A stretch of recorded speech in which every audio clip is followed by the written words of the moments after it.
ভাঙড়ে শওকত মোল্লাকে দেখে চোর চোর স্লোগান, ফের জনরোষের মুখে শওকত মোল্লা। এই মুহূর্তে শওকত মোল্লাকে দেখে চোর চোর স্লোগান, চোর হটাও ভাঙড় বাঁচাও তারা স্লোগান তুলেছে। তবে শওকত মোল্লার হাত ধরে তৃণমূলে আসা রফিকুল ইসলাম তিনিও কটাক্ষ করতে ছাড়েননি। এই মুহূর্তে রফিকুল ইসলামের বক্তব্য শুনব। দেখুন, একটা কথা বলি, এই শওকত মোল্লা সাহেব এ পদে আছে কি ঠিক ভাঙড়ের মানুষ জানা নেই।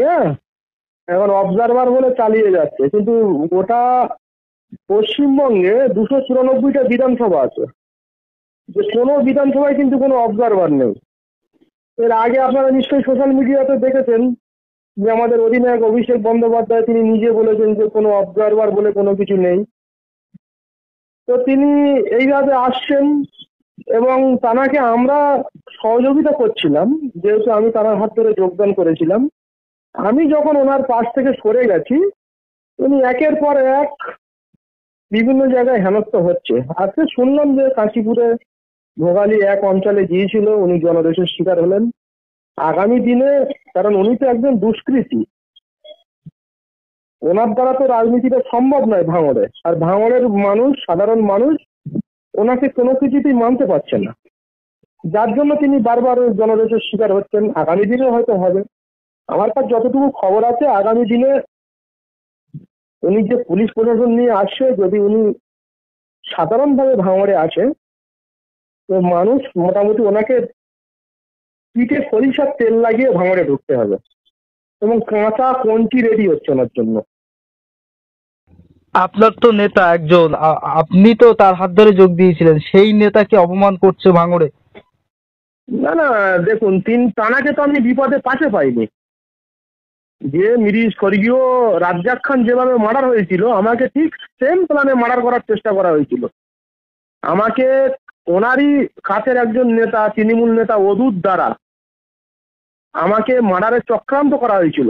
এবং আমাকে যখন ওনারা তেড়ে ধরতে পারেনি, চিলেতলার যে একটা মোড় আছে, ওই মোড়ে আমাকে একটা মেশিন ছুঁড়ে আমার বুকে মারা হয়েছিল। সেই মেশিনের দাগ আজও আমার বুকে আছে। 27 থেকে 28 হাজার টাকা আমার বুকে ট্রিটমেন্ট করতে হয়েছে।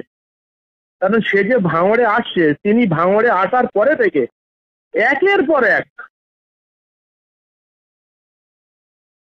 দুর্নীতি তো লেগেই আছে, আর একের পর এক খুন হতেই আছে।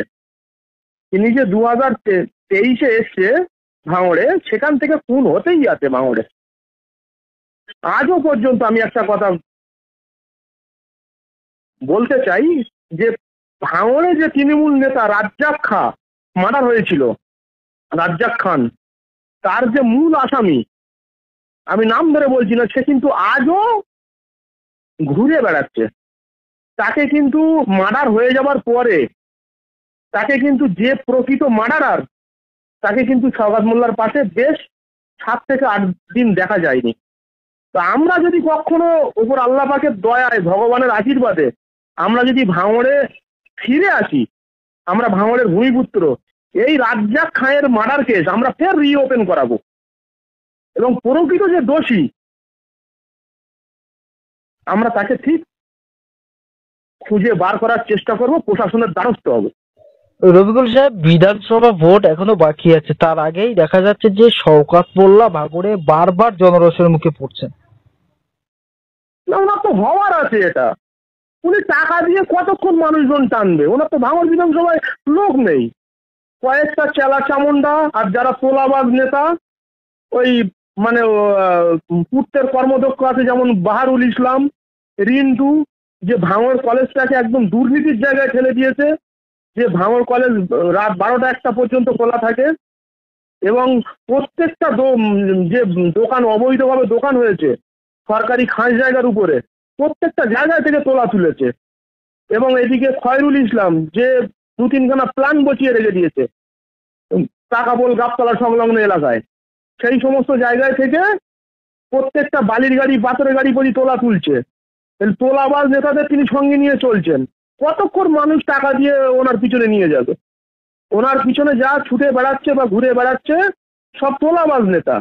আর যাদেরকে নিয়ে যাচ্ছে তাদেরকে টাকার কন্ট্যাক্ট অনুযায়ী, যে 500 টাকা দেবো মিটিংয়ে গেলে, বা 1000 টাকা দেবো, বা 2000 টাকা দেবো। আমি যখন ওনার পাশ থেকে সরে এসেছি, ওনার আলটিমেটলি খারাপ পজিশন ভাঙড়ে চলে এসছে।